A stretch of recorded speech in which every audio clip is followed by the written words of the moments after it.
I'm going to go over how to incorporate your life experiences into your stories without making them obvious.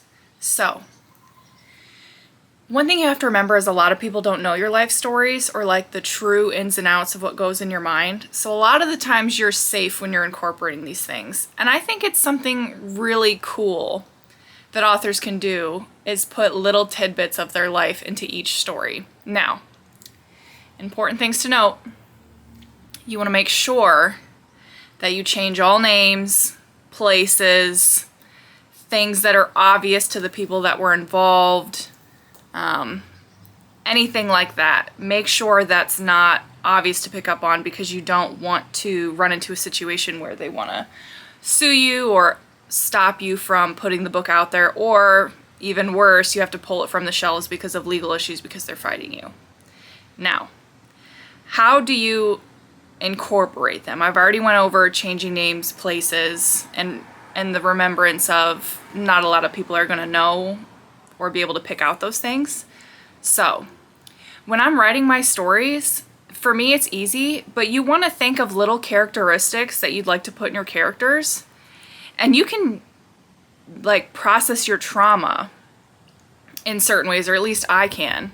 So I have this one character, for example, where he's got insane panic attacks, and I use some of my personal experiences in his panic attacks, and it makes me feel better. It makes me feel like I'm relating to someone, and I'm kind of like removing it from myself and putting it into him. And certain thoughts I have when I'm going through those panic attacks, I give to that character. And so when you're making characters, you can try and give them more depth by putting in your personal experiences into them, because you're human, so it's making them more human because they're going through these things. When you're thinking of where you want things to occur, places where you want the people to live, you can use things from your personal experiences. So in one of my books, we used to play softball up in Michigan. We used to have tournaments. And I was like, you know what? I liked that place. It was cool. And so I used that as like a home base for one of my characters. Now they're not playing softball there, but I'm kind of using that as a home base because I'm like, oh, that's cool. Like, I know that place. I've been there. And when I'm discussing the place in my book, it's a lot different from, you know, the softball field and whatever. And it doesn't actually look like the town, but it's something that I feel like I can relate to. And, you know, maybe someone else will see that place and be like, oh, that's really cool, I've been there. And even though it'll look totally different, it's something cool that might draw in a reader. Now, when thinking about plot lines, putting your trauma into plot lines,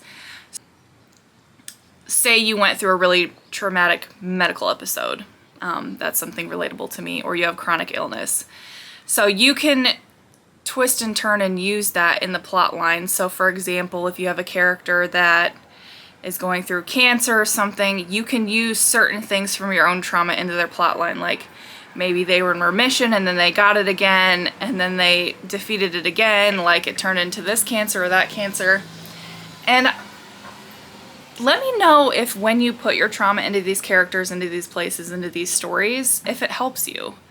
Or if you've been through emotional abuse, physical abuse, you know, depression, things of that nature. You can incorporate all these things into your books, and I highly recommend that you do.